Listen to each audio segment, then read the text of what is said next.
seja muito bem-vindo novamente ao nosso canal. E depois de termos conversado em vídeos anteriores, se você ainda não viu, confere os vídeos anteriores.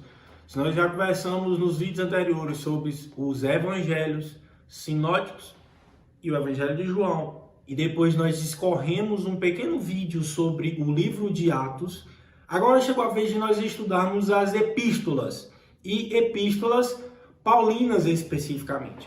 Aqui nós vamos fazer uma distinção a respeito das epístolas e nós vamos estudar as epístolas paulinas e separadamente nós vamos estudar as epístolas gerais, que são as epístolas universais, que vão ter mais de um autor, né? E para finalizar o nosso curso, nós vamos estudar um vídeo específico de forma panorâmica sobre o livro de Apocalipse. Então, confere aí, já dá um like aí no canal, né? Assim que fala, já compartilha, já envia para alguém e vamos estudar juntos sobre as epístolas paulinas, beleza? Então, as epístolas paulinas, elas são muito importantes para a compreensão. Por quê? Porque dada a maneira como Paulo enxerga e dada a maneira como Paulo escreve as suas epístolas, nós vamos encontrar nelas as doutrinas essenciais e elementares para o funcionamento e para a perfeita compreensão a respeito do cristianismo. Por que então que a gente não pega os textos narrativos e encontra doutrina neles e aplica essa doutrina neles? Porque os eventos narrativos, eles têm muito mais uma função histórica e apologética, num sentido de defesa daquilo que aconteceu, do que de fato fundamentar algo que aconteceu para que se torne narrativo na história na verdade, que se torne uma doutrina na história da igreja. Então, todas as compreensões doutrinárias teológicas, elas são fundamentadas nas epístolas e elas são encontradas, na verdade, com a aplicabilidade nos textos narrativos, certo? Então, continuando a respeito das epístolas paulinas, nós precisamos falar também sobre Paulo, um líder muito importante na história da compreensão cristã, o maior teólogo já existente, que escreveu praticamente sobre tudo. E aí nós vamos discorrer sobre alguns tópicos. Primeiro é que Paulo ele tem uma cristologia muito bem definida. E quando a gente fala sobre cristologia, a gente está falando sobre o estudo e a compreensão sobre o Cristo, o Jesus de fato. E aí um texto que me vem à mente é 1 Timóteo, capítulo 3, verso 16, que diz assim: não há dúvida de que é grande o mistério da piedade. Deus foi manifestado em corpo, justificado no Espírito, visto pelos anjos, pregado entre as nações, crido no mundo e recebido na glória. Paulo está dizendo que a sua cristologia, ou seja, o seu entendimento sobre Jesus e sobre Deus posteriormente, porque Paulo cria que Jesus era de fato Deus, isso tudo está fundamentado em um grande mistério. O mistério da piedade é que, olha, esse Deus, ele encarnou, ele foi manifestado em corpo. Quem é esse corpo? O próprio Jesus. Então, o mistério da piedade se dá a respeito a quem? Jesus. Jesus nesse sentido. E aí, outro ponto muito importante na teologia paulina sobre as epístolas é nós entendemos os ensinos sobre a glória de Deus. E aí Paulo vai discorrer, por exemplo, Romanos 16, Gálatas capítulo 1, Efésios, Filipenses, 1 Timóteo, 2 Timóteo, são cartas que vão falar a respeito dessa glória de Deus e como Paulo entendia sobre isso. Então, Paulo tem uma compreensão muito clara a respeito da glória de Deus e fundamenta isso nas suas cartas. E aí um texto muito conhecido sobre todos é o quê? É o texto de Paulo sobre a doxologia, na verdade, a doxologia da carta aos Romanos, né? Que foi até o texto que eu citei, que é Romanos capítulo 16. Então, se você quiser dar uma lida, quer dar uma conferida, confere lá Romanos capítulo 16. Outro ponto interessante e muito desenvolvido, e eu acho que o mais desenvolvido e o mais lúcido e o mais claro e o mais objetivo a tratar sobre isso na Bíblia é Paulo tratando sobre o mal. Paulo entende que o mal, ele é real e que ele tem a sua função, mesmo que em alguns momentos ele possa ser incompreendido, mas ele tem uma função. E ele não é algo como se fosse uma força impulsiva que age descontroladamente e faz, e aí Deus, em contrapartida, é como se fosse pego de surpresa e diz: nossa, e agora? O mal aconteceu, eu tenho que fazer algo. Não. Paulo entende que o mal ele é refreado por Deus, porque Deus, em sua infinita soberania, governa também o mal e permite que algumas coisas aconteçam para propósitos que em alguns momentos vão ser claros, em outros não. E isso vai dizer muito respeito sobre a maneira como nós confiamos em Deus e descansamos em suas promessas. Paulo também entende que a lei tem a sua aplicabilidade, desde que a lei ela possa ser vista à luz da graça. Não há um contraste, já trabalhamos sobre isso em vídeos anteriores, mas aqui nós precisamos citar novamente que não há um contraste entre lei e graça, mas antes nós precisamos compreender que lei é graça e graça é lei, que a lei se manifesta na graça e a graça se manifesta na lei. Paulo entende isso muito bem quando ele trabalha, por exemplo, 2 Tessalonicenses, Romanos capítulo 3 é um texto excelente para nós tratarmos sobre isso, e Gálatas no capítulo 3 também. E aí isso tudo vai ficar muito claro, porque Paulo vai falar também sobre redenção, cruz e ressurreição. Ressurreição, um texto ótimo para nós entendermos sobre ressurreição, é 1 Coríntios capítulo 15, onde Paulo vai discorrer que diz, olha, se Cristo não ressuscitou, vã é a nossa pregação. Então, o cerne e tudo aquilo que fundamenta a espinha dorsal do evangelho de Paulo, dos escritos paulinos, é a ressurreição de Jesus. Então, se Jesus não ressuscitou, não adianta nem sequer a gente pregar. Durmamos, comamos e bebamos, né? A expressão usada em Tessalonicenses, porque amanhã morreremos. Nós não temos essa esperança messiânica. Continuando, a igreja é um ponto também muito importante na doutrina e na compreensão paulina. É tanto que Paulo coloca ela no centro. É como se fosse de fato o que é. Né, o casamento entre esse Cristo que adorna a sua noiva. Então, toda a compreensão e todo o derramar deste Espírito que nós trabalhamos no Evangelho de Atos, ela deve ser algo evidenciado dentro da igreja para que essa igreja seja martirês, que essa igreja seja testemunha para todos os povos. Então, para que em Paulo, na teologia paulina, nas epístolas paulinas, principalmente lá em 1 Coríntios, capítulo 10, 11, 12, 13 e 14, Paulo vai trabalhar muito sobre isso a respeito dos dons. Para que serve todo o dom que a igreja recebe pelo derramamento do Espírito? Para que esta igreja sirva de testemunha em Jerusalém, na Judéia, em Samaria, na Judéia, até os confins da terra. Então, o propósito maior do derramar dos dons é para que essa igreja possa servir como testemunha a todos os povos.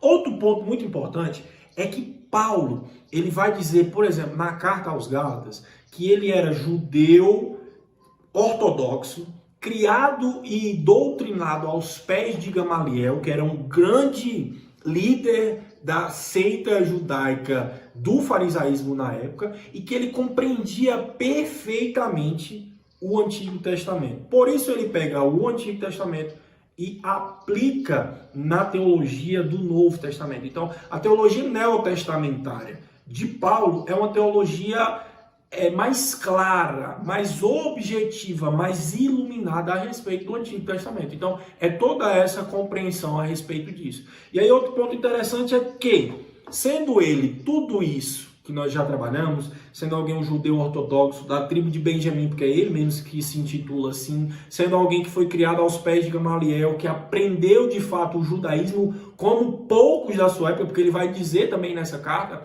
aos Gálatas que é alguém que se destacou entre todos os que estudavam. Deus pega esse homem, coloca ele e ele faz pelo menos 3 viagens missionárias. E aí a gente vai colocar pelo menos, porque a gente não tem certeza a respeito da última viagem missionária de Paulo ali, que é a 4ª viagem. Alguns concordam que sim, outros concordam que não. Vamos deixar aqui pela média em 3 viagens missionárias. As fontes básicas para descobrir tudo aquilo que a gente está falando aqui? São o quê? Os próprios escritos de Paulo e o livro de Atos. Nós vimos no vídeo anterior, não viu o vídeo anterior? Volta lá e vê. Mas nós vimos no vídeo sobre Atos que a partir de um momento na narrativa, Paulo vai aparecer e vai desenvolver toda a sua teologia e todo a sua compreensão a respeito de Cristo lá no Evangelho de Atos. Então, o Evangelho, na verdade, o livro de Atos, ele ganha uma amplitude maior, ele ganha maiores compreensões e ele atinge o ápice da missão, sendo levado a todos os povos, quando Paulo chega e vira o apóstolo aos gentios. Paulo escreveu cerca de 13 epístolas, e aí você vai ter epístolas da prisão, epístolas pastorais e epístolas diferentes em relação às outras compreensões. Então você vai ter Efésios, Filipenses, Colossenses, Gálatas, aí você vai ter 1 e 2 Timóteo, Filemão, Tito, e enfim, vamos trabalhar essas 13 cartas paulinas nesse aspecto mais panorâmico. Aqui nós não vamos nos ater em relação a cada um pormenormente, mas nós vamos, dessa forma aqui, estudar aquilo que a gente está entendendo aqui enquanto vida paulina nesse sentido. Paulo acreditava que, e isso é uma coisa muito forte, que a aliança abraâmica, ou seja, a aliança que Deus fez com Abraão lá em Gênesis 12, era o fundamento do Evangelho.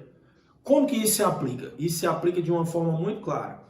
Tudo aquilo que Deus está cumprindo no Novo Testamento é porque ele prometeu a Abraão no Antigo Testamento. Então, se Deus prometeu e chamou Abraão que ele iria, e aí a promessa diz respeito a todas as nações da terra serem abençoadas pelo herdeiro de Abraão. Quem que é o herdeiro de Abraão? Cristo é o herdeiro de Abraão. Então, todos aqueles que entendem que são filhos de Abraão por meio de Jesus Cristo pela fé, devem abençoar todas as nações da terra nesse sentido. Então, esse é o ponto central. Por quê? Porque a cruz é o símbolo central da redenção que Cristo conquistou. Então, qual que é, para o cristão, o maior símbolo do cristianismo? Qual que é o maior símbolo da vida dele? A cruz. A cruz é, para o cristão, o único e firme fundamento de tudo aquilo que ele precisa para entender a sua caminhada. Por quê? Porque na cruz, Cristo conquistou tudo aquilo que ele precisava. Na cruz, ele recebeu a garantia de tudo aquilo que ele precisava.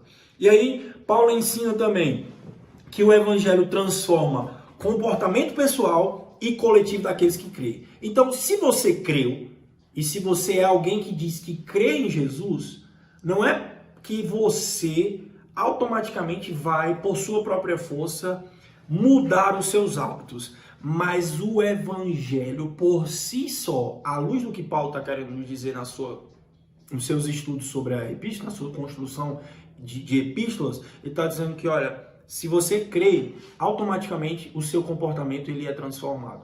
Não há como viver no Evangelho sem vida transformada. Ah, mas eu creio que a graça, isso, aquilo... Deixa eu te falar, não existe graça que abraça pecado.